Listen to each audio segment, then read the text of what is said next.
এই ছেলে, তুমি এগুলো কি করো?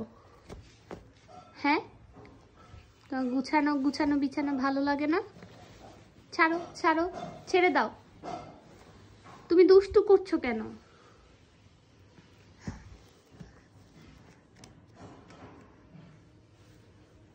দিয়ে দাও, এটা দিয়ে দাও না। বিছানা চাদর সুন্দর করে রাখতে হয় বাড়ির। ছেড়ে দাও।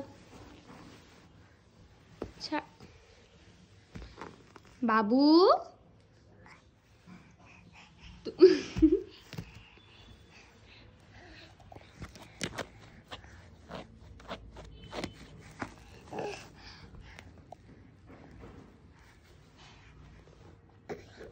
কি হলো, তুমি বিছানা চাদর ঠিক করবে না?